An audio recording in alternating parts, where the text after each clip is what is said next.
Oui, ce soir, notre invité à 18h16, il va nous aider à mieux nous comprendre dans cette période difficile de doute et de confinement. Bonsoir, docteur Philippe Prel. Bonsoir. Merci d'être avec nous en direct dans Europe Soir. Vous êtes psychothérapeute et auteur de Moi, apprendre à vivre avec son meilleur ami et son pire ennemi, qui paraît donc aux éditions Albin Michel. C'est un livre qui peut nous permettre de mieux comprendre nos réactions et nous aider à traverser cette période compliquée. Alors, de quelle manière d'abord, docteur ? C'est sûr qu'arriver à mieux comprendre comment fonctionne notre conscience nous permet de mieux prévoir quelles vont être nos réactions et mieux nous engager dans ce qui compte pour nous. Parce que fondamentalement, le piège de ce que nous vivons avec le confinement, c'est que nous traversons un spleen. Moi, je dis que le confinement, ça met du gris sur tout. Un peu.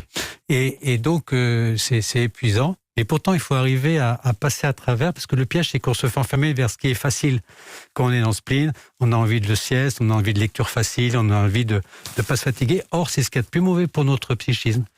Alors donc, ce qui est essentiel, c'est de bien comprendre ce dont on a besoin pour bien avancer. Alors, dans ce livre, vous nous aidez à trouver les clés de solution pour traverser tout ça et à reconsidérer, dites-vous, nos projets de vie, nos priorités, nos vies, en somme, docteur. Et ce qui est fascinant, c'est que vous vous appuyez sur les dernières découvertes en matière de neurosciences, notamment, vous en parlez énormément, qui permettent de mieux comprendre le fonctionnement de notre cerveau.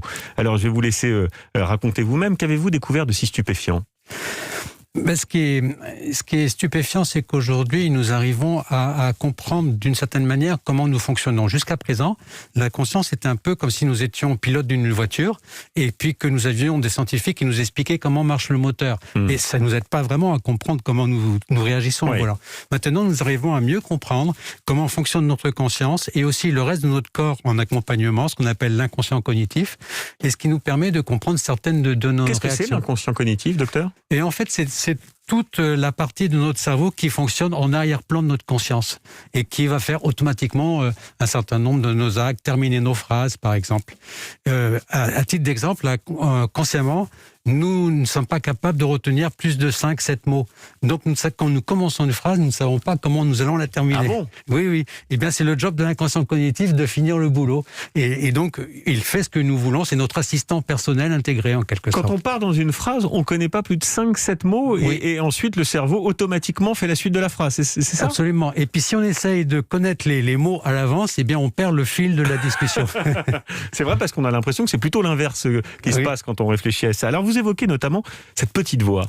Cette petite voix qu'on a tous là, qui nous parle dans notre tête. Est-ce que c'est ça le moi ? Oui, tout à fait. En fait, moi, personnellement, j'ai découverte parce qu'un jour, j'étais étudiant en médecine, je me suis électrocuté et j'avais un fil dans chaque main et le courant qui passait dans le thorax. Et j'ai cru vraiment que j'allais mourir à ce moment-là et je paniquais. Et puis, d'un seul coup, tout est devenu calme. Et j'ai entendu une petite voix vraiment très douce, très calme me dire écoute, tes jambes marchent encore. Du coup, j'ai marché dans la pièce à côté, comme les fils étaient trop courts, et j'ai pu les arracher. Oui. Donc cette petite voix m'a sauvé, et depuis 30 ans, je bosse là-dessus pour comprendre. Et c'est tout l'objet de mon livre, c'est que j'explique comment, justement, l'enfant va créer ce moi pour accéder à la conscience. Parce que vous reprenez une rhétorique de Dolto qui dit tout se joue avant l'âge de 5-7 ans, c'est ça ? En termes de conscience, très clairement, en termes de conscience. Alors, cette petite voix, est-ce qu'il faut lui faire confiance ? Parce que parfois, cette petite voix, moi je dis souvent, il y a des petits bonhommes rouges et des petits bonhommes verts dans notre tête qui nous disent parfois des horreurs. Est-ce qu'il faut lui faire confiance à cette petite voix, surtout par les temps qui courent et pour traverser cette période difficile ? Oui, alors il y a vraiment deux critères clés pour moi pour faire confiance à sa petite voix. Le premier, c'est est-ce que ce qu'elle nous dit nous fait vibrer ? Et ça, c'est extrêmement important. Parce que si c'est le cas, oui, c'est une bonne indication que c'est un bon chemin pour nous. Et la deuxième, c'est est-ce que ce qu'elle nous propose nous absorbe complètement, nous passionne. Oui. Et si on a ces deux critères, oui, on peut y aller. Alors, docteur Philippe Prel, dans cet ouvrage passionnant qui s'appelle, je le répète, « Moi », avec un grand moi écrit en rouge, apprendre à vivre avec son meilleur ami et son pire ennemi. Vous dites l'une des clés du bonheur, c'est l'optimisme. Oui. Alors, ma question est assez simple et je pense que tous les gens qui nous écoutent se posent la même. Les optimistes, dites-vous, vivent mieux et plus longtemps que les autres. Mais alors, comment est-ce qu'on fait quand on traverse la période qu'on traverse, plus difficile pour certains que pour d'autres, pour garder la positive attitude ? Comment on fait ça, docteur ? Oui, Parce que si vous avez la solution clé en main, on est tous preneurs. Non, je n'ai pas la solution clé en main, mais ce qui est sûr, comme je vous disais, c'est que la période est grise, donc elle nous pousse à faire des siestes, à nous aller vers ce qui est facile. Oui. Et ça ne nous construit pas. En revanche, si chaque jour, nous nous engageons dans du sport, nous nous engageons à rencontrer des autres, à aider les autres, nous nous engageons dans des actions qui nous font vibrer, justement, eh bien c'est là que notre optimisme revient, parce que nous vivons vraiment. Et vous dites quelque chose aussi d'étonnant, vous dites « le confinement, finalement, aurait été thérapeutique pour nombre d'entre nous ». Oui, moi j'observe avec certains patients. Quand on est un observateur comme moi de l'actualité, on a plutôt l'impression de l'inverse. Vous avez vu les chiffres de dépression qui sont absolument terribles pour les Français, et notamment pour les jeunes. Et vous dites plutôt l'inverse. En fait, oui, je dis les deux. Enfin, je pense les deux très clairement. On voit des cas de dépression qui ont augmenté, c'est clair. En revanche, moi, j'avais une patiente qui était tellement terrorisée dans sa vie, qui avait tellement peur de tout, qu'elle n'arrivait pas à se concentrer dans la lecture d'un livre ou faire des photos, ce qui étaient ses deux passions. Oui. Et avec le confinement, comme de toute façon, il n'y avait plus rien à faire, les dés étaient joués, et donc elle était obligée de rester chez elle, eh bien, elle s'est mise à lire et à faire des photos. Donc le confinement l'a aidée, ça m'a étonné. Parce que ça lui a redonné le moral, ça ? Non, ça lui a enlevé le stress qu'elle avait au-dessus d'elle, qu'elle avait un stress du lendemain permanent. Donc et pour le dire autrement, c'est une forme de lâcher-prise. Exactement. Ce que vous décrivez là. Comme il n'y avait plus le lendemain, il n'y avait plus de stress. Alors vous dites aussi quelque chose d'assez étonnant. Vous dites cette épreuve de la crise du coronavirus nous rappelle en fait nos fondamentaux. C'est-à-dire qu'il y a la vie d'un côté et puis la mort de l'autre. Ouais. Est-ce que la peur de la mort aujourd'hui, docteur, est devenue plus importante qu'elle ne pouvait l'être il y a quelques mois, quelques années avant cette crise du Covid? Parce que c'est vrai que tous les soirs on égrène le nombre de victimes, on est entouré de cette crainte d'attraper le virus, de mourir, de le transmettre à nos proches. Et ce qui est assez paradoxal, c'est que la mort est consubstantielle à la vie finalement. Oui. Non, mais c'est clair qu'en tout cas que la mort, on la retrouve derrière toutes nos grandes peurs, nos phobies, etc. Et que des situations comme celle-ci peuvent exacerber cette peur que l'on va retrouver dans l'anxiété, dans la dépression et dans d'autres troubles psychiques.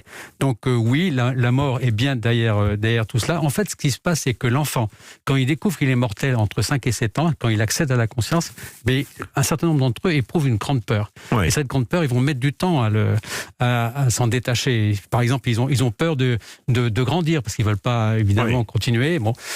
Eh bien, cette peur va rester avec nous. Certains vont la calmer parce qu'ils vont s'investir dans des choses durables, ça va être la nation, ça va être des institutions, ça va être de grands projets.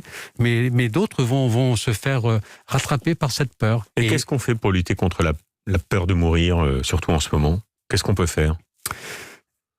Ben, très clairement, il faut arriver justement à la chose la plus importante. Ça, c'est quand même, ça nous vient des stoïciens. C'est que c'est le quotidien, c'est le jour après jour.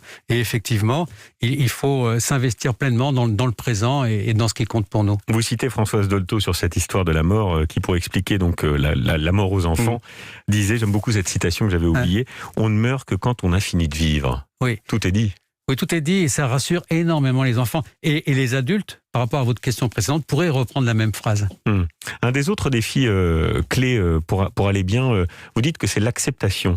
Là aussi, c'est très contemporain. Accepter ce qui nous arrive, le comprendre pour pouvoir s'en sortir. En fait, on s'est rendu compte que dans beaucoup de maladies psychiques, les gens, en fait, il y avait dans des situations données, certains vont finalement pas avoir de symptômes, mais bien continuer leur vie, et d'autres vont avoir des symptômes. Et on s'est rendu compte que bien souvent, quand les gens tombaient malades, c'est parce qu'ils n'avaient pas choisi une bonne solution. Eh bien, parce qu'ils avaient évité un problème au lieu de l'affronter, par exemple. Eh bien, il y a une autre approche maintenant qui est celle de l'acceptation. Oui. Quand je suis face à un problème, eh bien, je vais l'accepter comme ça, je ne vais pas essayer de le changer, et je vais aller et continuer à mettre toute mon énergie pour faire ce qui me plaît. Il y a une citation très célèbre, Dr Philippe Prel, c'est celle de Nietzsche, qui disait « Ce qui nous tue nous rend plus forts ». Est-ce que vous pensez, comme lui, que nous sortirons collectivement et peut-être individuellement aussi chacun d'entre nous plus forts de ce que nous sommes en train de traverser ? Je pense que, en fait, oui et non. Oui, parce que c'est vrai que l'on réfléchit à des choses essentielles sur notre vie, donc ça nous aide à progresser. Et puis après, non, parce qu'en fait, ça dépend des gens. C'est toujours, on peut pas globaliser à tout le monde. Il y a, mettons, la moitié qui vont ressortir plus riches et d'autres qui vont être beaucoup plus abîmés. Quand vous écrivez, ce sera ma dernière question, apprendre à vivre avec son meilleur ami. Oui. On a compris de qui il s'agissait. Oui. Qui est son pire ennemi ? En fait, son pire ennemi, c'est que cet alter ego que l'enfant a créé pour accéder à la conscience, pour pouvoir se projeter dans l'avenir, le passé, dans les autres, etc., eh bien, une fois qu'il s'est autonomisé, il devient capable de nous emmener vers ce que vous disiez, le petit diable rouge, et des choses qui ne nous conviennent pas, en fait. Donc il faut s'en détacher de ça. Oui, il faut apprendre clairement à vivre avec, c'est le titre de votre livre. Mais oui, il faut clairement apprendre à le repérer, apprendre les pièges, ce que j'appelle les pièges de la conscience, pour ne pas tomber dedans et éviter de se rendre malheureux inutilement. Merci beaucoup, docteur Philippe Prest. Je rappelle le titre de votre livre, absolument passionnant, avec plein de choses sur les neurosciences. Voilà, c'est fascinant quand on connaît de loin le sujet. Moi, apprendre à vivre avec son meilleur ami et son pire ennemi, c'est aux éditions Albin Michel. Merci d'avoir été ce soir notre invité. Merci beaucoup.